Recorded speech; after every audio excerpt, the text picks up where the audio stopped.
आज मार्केट में चार बड़ी खबरें हैं जो हर रिटेल इन्वेस्टर को समझनी चाहिए। IPO news, macro view from big brokerages, IT sector में वीजा रिलेटेड शॉक और मेटल्स में एक स्ट्रॉन्ग मूव। चलिए बिना टाइम वेस्ट किए सीधा शुरू करते हैं। Hi friends, my name is Santosh and you are watching stock Khabar daily. Let's start. पहली खबर आईपीओ से जुड़ी है। एचडी फायर प्रोटेक्ट ने सेबी में अपने प्रिलिमिनरी आईपीओ पेपर्स फाइल किया है और यह आईपीओ पूरी तरह ऑफर फॉर सेल है, यानी प्रमोटर्स अपनी एग्जिस्टिंग शेयर्स बेच रहे हैं। कंपनी को इस आईपीओ से फ्रेश फंड्स नहीं मिलेगा। आईपीओ नॉर्मली दो तरह के होते हैं। कंपनी नए पैसे उठाती है, फ्रेश इशू, या प्रमोटर्स अपनी होल्डिंग बेचते हैं, ओएफएस। जब ओएफएस होता है तो कंपनी का बैलेंस शीट डायरेक्टली मजबूत नहीं होता, प्रोसीड्स प्रमोटर्स को मिलता है। कंपनी क्या करती है? HD fire protect fire protection equipment बनाती है, वाटर, फोम और गैस बेस्ड सिस्टम, और महाराष्ट्र में मैन्युफैक्चरिंग यूनिट्स चल रही है। कंपनी ने बताया है कि वो एक नया प्रोडक्शन फैसिलिटी और टेस्ट लैब बना रही है। कंप्लीशन एक्सपेक्टेड नेक्स्ट ईयर, और पिछले ईयर कंपनी का प्रॉफिट और रेवेन्यू दोनों बढ़े हैं। कंपनी रिपोर्टेड हेल्दी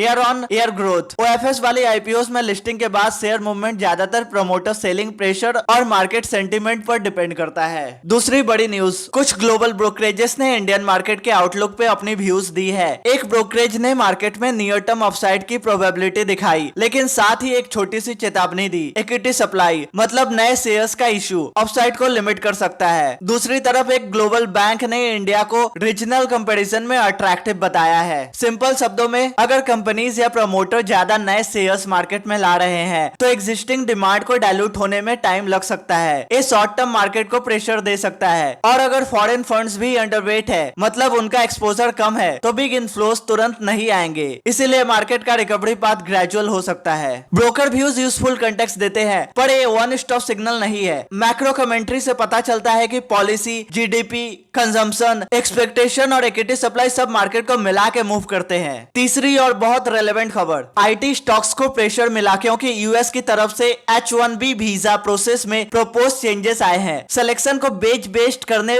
और वीजा फीस स्ट्रक्चर बदलने जैसे प्रपोजल्स। बहुत सारे इंडियन आईटी फर्म्स के एम्प्लॉयज टेम्पररी बेसिस पे यूएस जाते हैं क्लाइंट वर्क के लिए। अगर वीजा लोकेशन सिस्टम बदल गया और फीस रिक्वायरमेंट्स ज्यादा हो गई तो कंपनीज को ऑन साइट रिसोर्सेज अरेंज करना महंगा पड़ सकता है। इसका सीधा मतलब कुछ कॉन्ट्रैक्ट्स में मार्जिन प्रेशर आ सकता है और फ्रेशर हायरिंग पैटर्न्स पे भी इफेक्ट पड़ सकता है। पर इसका मतलब ये भी हो सकता है कि कंपनीज और क्लाइंट्स ज्यादा ऑफशोरिंग, नियर शोरिंग पर जाएंगे या लोकल हायरिंग को बढ़ाएंगे, जो लॉन्ग टर्म में एक स्ट्रक्चरल शिफ्ट हो सकता है। एनालिस्ट कह रहे हैं कि इम्पैक्ट कंपनी स्पेसिफिक होगा। कुछ फर्म्स बेटर मैनेज कर पाएंगी, कुछ पे मोर विजिबल इफेक्ट आएगा। आईटी सेक्टर में जब पॉलिसी चेंजेस हो तो शॉर्ट टर्म वॉलेटिलिटी कॉमन है। अगर आप आईटी एक्सपोजर रखते हो तो company level strategy, offshoring, client mix, margin resilience देखना ज्यादा इंपॉर्टेंट होता है। और चौथी खबर मेटल से, सिल्वर फ्यूचर्स ने रिकॉर्ड हाई टच किया और इस मोमेंटम से डोमेस्टिक कंपनीज जो सिल्वर प्रोड्यूस करती है उनको पॉजिटिव सेंटीमेंट मिला। हिंदुस्तान जिंक जैसे प्रोड्यूसर्स को इस रैली का असर नेचुरली दिखता है क्योंकि उनका प्रोडक्ट कमोडिटी प्राइस से लिंक्ड होता है। यहाँ एक बेसिक प्रिंसिपल याद रखिए, कमोडिटीज बहुत सेंसिटिव होते हैं ग्लोबल सप्लाई, डिमांड और जियोपॉलिटिकल इवेंट के चेंजेस के लिए। जब बुलियन या इंडस्ट्रियल मेटल ऊपर जाता है तो प्रोड्यूसर्स की अर्निंग विजिबिलिटी टेम्पोरली इंप्रूव हो सकती है, पर साथ ही कॉस्ट स्ट्रक्चर और इन्वेंट्री टाइमिंग भी इंपॉर्टेंट होता है। कमोडिटी लिंक्ड स्टॉक्स देखते वक्त ये समझना जरूरी है कि आप एक्चुअल कमोडिटी प्राइस साइकिल को भी ट्रैक करें। शॉर्ट टर्म स्पाइक्स हो सकता है, पर लॉन्ग टर्म ट्रेंड और कंपनी की मार्जिन मैनेजमेंट भी इक्वली इंपॉर्टेंट है। तो फ्रेंड्स, आज की इन चार खबरों से जो मुख्य बात निकल कर आती है वो यह है कि मार्केट सिर्फ लोकल कंपनीज न्यूज से नहीं चलता। Global policy decisions, broker outlook, visa rules, commodity supply shocks और आईपीओ स्ट्रक्चर्स भी बहुत बड़ा रोल निभाते हैं। न्यूज पढ़ते समय ये समझिए कि कौन सा ड्राइवर है, पॉलिसी, सप्लाई, डिमांड या कॉर्पोरेट एक्शन। एक सिंगल न्यूज से पैनिक या ओवर रिएक्शन मत कीजिए, कंटेक्स्ट देखिए। डाइवर्सिफिकेशन और कंपनी लेवल फंडामेंटल्स पर फोकस ज्यादा मीनिंगफुल रहता है। So that's it in this video. अगर वीडियो पसंद आया हो तो लाइक करें, शेयर करें और ऐसे इन्फॉर्मेटिव कंटेंट के लिए सब्सक्राइब करें स्टॉक खबर डेली और बेल आइकन दबाना ना भूले। मिलते हैं नेक्स्ट वीडियो में, तब तक के लिए bye bye, take care and happy investing.